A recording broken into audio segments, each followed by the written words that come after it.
Welcome back. Padmaja గారు, అంటే అక్కడ కొండా లక్ష్మణ్ బాపూజీ గారు ఒక పక్క ఢిల్లీలో దీక్ష చేస్తున్న సందర్భంలో కానివ్వండి, ఇవాళ నల్లగొండలో కోమటిరెడ్డి వెంకటరెడ్డి గారు దీక్ష చేస్తున్న సందర్భంలో కానివ్వండి, కాంగ్రెస్ పార్టీకి సంబంధించిన సీనియర్ నేతలు మొత్తంగా అక్కడికి వెళ్ళి మద్దతు ప్రకటిస్తున్న పరిస్థితి చూస్తూ ఉన్నాం.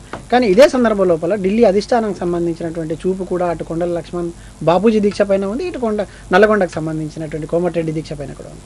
ఇటువంటి సందర్భం లోపల ఒక సంక్లిష్టమైనటువంటి పరిస్థితి లోపల అసలు కాంగ్రెస్ పార్టీ ఏం చేయాలనుకుంటుంది, దాని వ్యూహం ఏంటి అసలు? ఖచ్చితంగా దీనికి అన్ని ప్రాంతాల వాళ్ళు మెచ్చుకునే రీతిలో శాశ్వత పరిష్కారం చేయాలనే దిశలో దీక్షలు చేసినా చేయకపోయినా తెలంగాణ అంశం మీద కట్టుబడే కాంగ్రెస్ పార్టీ నడుచుకుంటూ ఉంది. కాకపోతే దాంట్లో ఎవరి వాళ్ళు తొందర పెట్టాలనో లేదా వాళ్ళు అనుకున్న రీతిలోనే అధిష్టానం నడవాలనో ప్రభుత్వాలు ఇప్పుడు లోక్పాల్ బిల్లు విషయంలో అన్నా హజారే గారు ఎలా పట్టుబట్టారో ఆయన ఆదర్శంగా తీసుకొని ఎక్కడికక్కడ ఆధారాలు తయారవ్వాలని అనుకుంటున్నారు. కాకపోతే నేను చెప్తున్నాను, చేసే వ్యక్తిని బట్టి కూడా ఆ దీక్షకు కూడా ఒక విధమైన ప్రాధాన్యత వస్తుంది. ఖచ్చితంగా 94 ఏళ్ల వయసులో కమిటెడ్ తెలంగాణ వాదిగా పేరొందినటువంటి బాపూజీ గారు ప్రయోజనాలు లేకుండా చేసిన దానికి నిజంగా ఈ అంశాన్నే అడ్డు పెట్టుకొని ఎలక్షన్ల రాజకీయం చేసే నాయకులు ఎంతమంది మద్దతు ఇస్తున్నారో కూడా మనం గమనించాల్సిన అవసరం ఉంది. తెలంగాణ ప్రాంత నాయకులు కట్టుబడి ఉన్నారు, తెలంగాణ ప్రాంత నాయకుల అభిప్రాయానికి అధిష్టానం కట్టుబడి ఉంది. కాకపోతే అందరికీ ఆమోదయోగ్యమయ్యే ఆనందకరమయ్యే పరిష్కారాన్ని చూపించాలన్న దిశలో ఆచితూచి అడుగులు వేస్తోంది అధిష్టానం.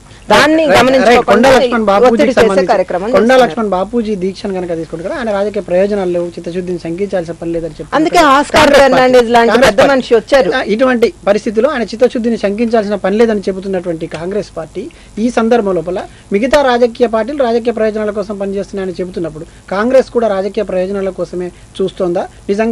నిజంగా రాజకీయ ప్రయోజనాలు చూసే ఉద్దేశమే మాకున్నట్టయితే డిసెంబర్ 9 ప్రకటన వెలువడాల్సిన అవసరమే లేదంటున్నాను నేను. ఆ రోజుకి తెలంగాణ ప్రజలు ఖచ్చితమైన తీర్పునిచ్చారు.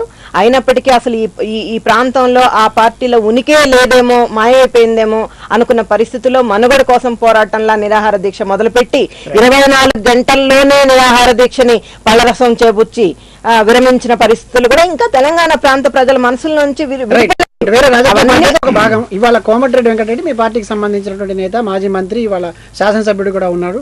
ఆయన దీక్ష చేస్తున్నటువంటి పరిస్థితి ముందు కూడా మనం గమనించుకోవాలి.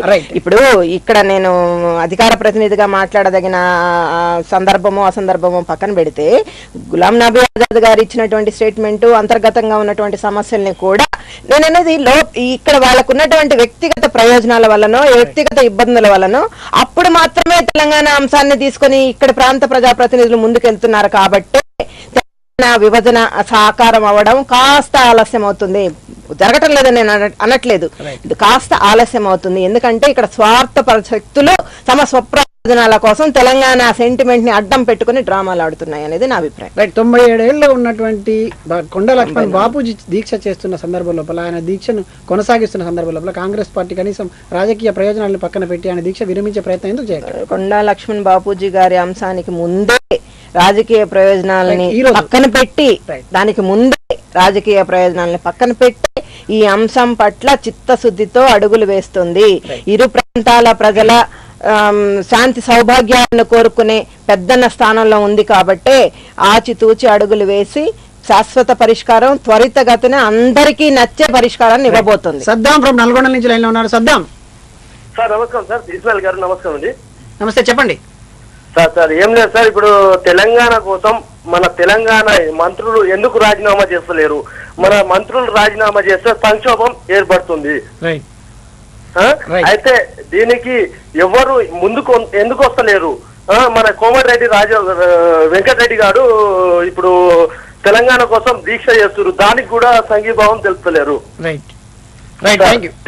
దీనికోసం సార్ నేను అడిగేది. Right, thank you very much. Saddam గారు ఫోన్ లైన్లోకి వచ్చి అభిప్రాయం తెలియజేసింది. అంటే కాంగ్రెస్ పార్టీకి సంబంధించినటువంటి కానివ్వండి, శ్రీనివాస్ గారు మీరు చెప్పండి, వాస్తవంగా తెలంగాణ ప్రాంతంలో ఉన్నటువంటి ప్రజాప్రతినిధులు కాంగ్రెస్ కానివ్వండి, తెలుగుదేశం పార్టీ కానివ్వండి, ఇంత పెద్ద ఉద్యమం జరుగుతుంది, ప్రజలు కూడా ముందుకు వచ్చినారు. తర్వాత ఇప్పుడు దీక్షల కాలం కొనసాగుతున్నటువంటి సందర్భంలో ప్రజలకు పూర్తి స్థాయిలో, అంటే మేము తెలంగాణ ప్రాంతంలో ఉన్నటువంటి ఏ రాజకీయ పార్టీలో ఉన్నా కూడా తెలంగాణ రాష్ట్రం కోసం ఉద్యమిస్తున్నాం కాబట్టి మేము ఒక శక్తిగా ఏర్పడతామని ఒక హామీ ఎందుకు ఇవ్వలేకపోతాం?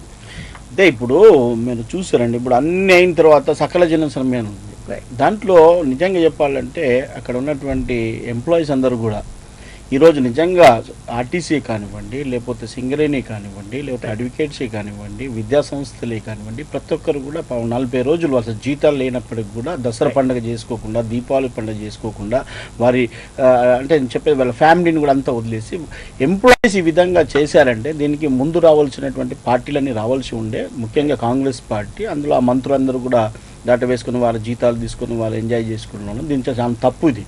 కాంగ్రెస్ పార్టీ చేసినటువంటి విధానాలు నిజంగా చెప్పాలంటే ఈరోజు అసహించుకుంటున్నారు ప్రజలందరూ కూడా. ఇది నిజంగా చెప్పాలంటే నేను కాంగ్రెస్ పార్టీ అని చెప్పట్లేదు, కాంగ్రెస్ పార్టీలో నేను కూడా నాకు బాగా అనుభవం.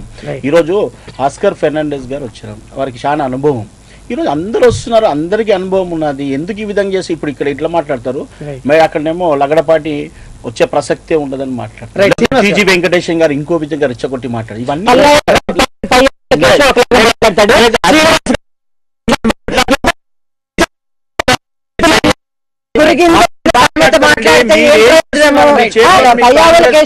మాట్లాడతాడు, శ్రీనివాస్ గారు మాట్లాడతాడు. సమస్య నెలకొంది. మేము అధికారం ఉంది కాబట్టి అడ్డగోలుగా మాట్లాడితే ప్రజల పట్ల మాకు అధికారం ఇచ్చి మమ్మల్ని తీసుకొచ్చారు కాబట్టి ఆ విశ్వాసం ఉంది కాబట్టి దీనికి శాశ్వత పరిష్కారము 2 ప్రాంతాల ప్రజల్ని సమానంగా చూసి చేయాల్సిన అవసరం ఉంది కాబట్టి ఆచితూచి చేస్తున్నాము. ప్రతి పార్టీలో ఈ సమస్య ఉంది, జాతీయ పార్టీల్లో. శ్రీనివాస్ గారు, వాస్తవంగా తెలంగాణ ఐక్యతను కోరుకుంటున్న సందర్భంలో కొండ లక్ష్మణ్ బాపూజీకి తెలుగుదేశం పార్టీ మద్దతు ఇస్తున్నటువంటి పరిస్థితి చూస్తున్నాం. సేమ్ టైం కోమటిరెడ్డి వెంకటరెడ్డి నల్గొండలో కూడా దీక్ష చేస్తున్నటువంటి పరిస్థితుల్లో ఇది కాంగ్రెస్ పార్టీకి సంబంధించినటువంటి నేతగా చూస్తున్నారా, నిజంగా తెలంగాణ ఉద్యమకారుడిగా చేస్తున్న ఉద్యమం? నేను మొన్నటి నుంచి చెప్పుకుంటూ వస్తున్నానండి. మొన్న ఎన్టీవీలో చెప్పాను, ఎన్టీవీలో నిన్న చెప్పాను, నేను మద్దతు తెలుపుతామండి. కోమటిరెడ్డి గారికి తెలుపుతాము, అటు కొండ లక్ష్మణ్ బాపూజీ గారికి తెలుపుతాం. తెలంగాణ గురించి ఎవరు అనుకూలంగా ఉంటారో మద్దతు తెలుపుతామండి. మేము తెలుగుదేశం పార్టీ వాళ్ళం, మాకు అలాంటిది ఏం లేదు. మేమేదో ప్రజలతోని ప్రజాస్వామ్యంలో ఉన్నటువంటి ప్రజలు కోరేటువంటి తెలుగుదేశం ఎప్పుడు పుట్టిందండి? ఈరోజు కాంగ్రెస్ పార్టీ ఈ రాష్ట్రాన్ని మోసం చేస్తుందని చెప్పి స్వర్గీయ ఎన్టీ రామారావు గారు ఒక న్యాయం చేయాలి, ఆంధ్ర రాష్ట్రంలో ఉన్నటువంటి తెలుగు ప్రజలకు అందరికీ న్యాయం చేయాలని తెలుగు ప్రజలకని చెప్పాడు. తెలంగాణకి రాలేదు. దయచేసి చెప్తారు, సమైక్యాంధ్ర పార్టీ తెలుగుదేశం పార్టీ. కానీ మనోభావాలను చంద్రబాబు నాయుడు గారు ఏంటంటే ఇక్కడ తెలంగాణలో ఉన్నటువంటి ప్రజలు ప్రజాస్వామ్యంలో ప్రజలు కోరేటువంటి తెలంగాణ కావాలంటున్నారు కాబట్టి మేము కూడా తెలంగాణకు అనుగుణమని చెప్పి ప్రణబ్ ముఖర్జీ గారికి లెటర్ ఇవ్వడం జరిగిందండి. నేను కూడా ఉన్నాను, నేను కూడా మాట్లాడారు. అందరూ మాట్లాడిన తర్వాత ఈ డిసిషన్ తీసుకున్నారంటే we have to appreciate Telugu Desam party president అండి.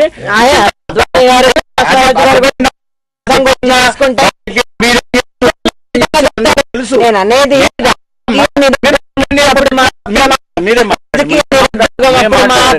ప్రజా సమస్యలు గుర్తుకొస్తాయి. రాజకీయ నిరుద్యోగం ఉన్నప్పుడు మాత్రమే రైతులు గుర్తుకొస్తారు, పాదయాత్రలు గుర్తుకొస్తాయి. రాజకీయ నిరుద్యోగం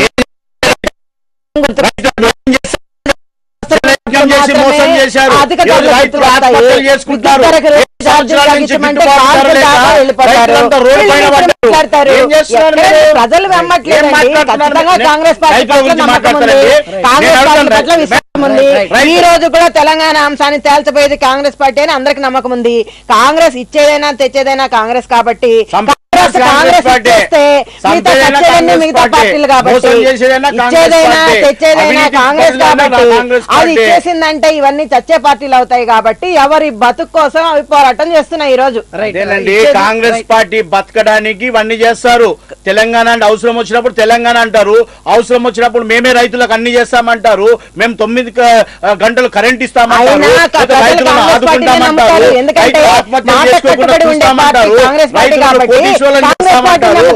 మహాకూటములు కట్టుకొని చేతులు పైకెత్తినా ఈ పెద్ద మనుషులు నమ్మరు, ఏ ప్రాంత ప్రజలు నమ్మరు.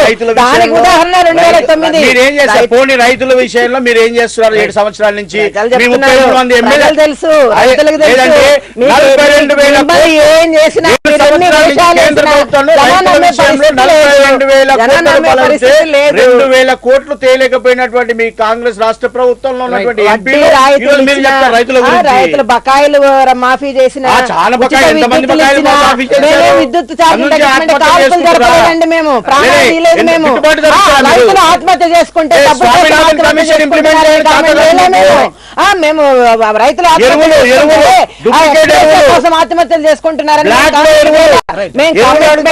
ప్రజా సంక్షేమం దిశగా ఈ రోజు కూడా పోరాటం చేస్తున్నాం.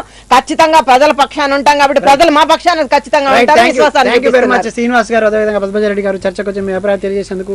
ఏదేమైనా తెలంగాణ ప్రాంతాలకు సంబంధించినటువంటి ప్రజల ఆకాంక్షలకు అనుగుణంగా తెలుగుదేశం పార్టీ ఉంటుంది. ఒకవేళ తెలుగుదేశం పార్టీ అధినేత కనుక తెలంగాణకు అనుకూలంగా లేకపోతే పార్టీని వేయడానికైనా సిద్ధమైనటువంటి అభిప్రాయాన్ని శ్రీనివాస్ గారు తెలియజేస్తుంటే, మొత్తంగా ప్రజల పక్షాన నిలబడేది కాంగ్రెస్ పార్టీ, ఇచ్చేది తెచ్చేది కూడా మేమే. ఇప్పటికైనా ప్రజల కోరికను ఖచ్చితంగా గుర్తించాం, దానికి తగినటువంటి నిర్ణయం కూడా త్వరలో తీసుకుంటామనేటువంటి అభిప్రాయాన్ని పద్మజారెడ్డి గారు చెప్తున్నారు. ఏదేమైనా రాజకీయ పార్టీలు రాజకీయ ప్రయోజనాలు పక్కన పెట్టి ప్రజా ప్రయోజనాల కోసం పనిచేయాలని కోరుకుందాం. ఇది వాళ్ళ ప్రత్యేక చర్చా కార్యక్రమం. తిరిగి రేపటి హాట్ టాపిక్ లో మళ్ళీ కలుసుకుందాం. ఎప్పటికప్పుడు తాజా సమాచారం కోసం చూస్తూనే ఉండండి HY TV.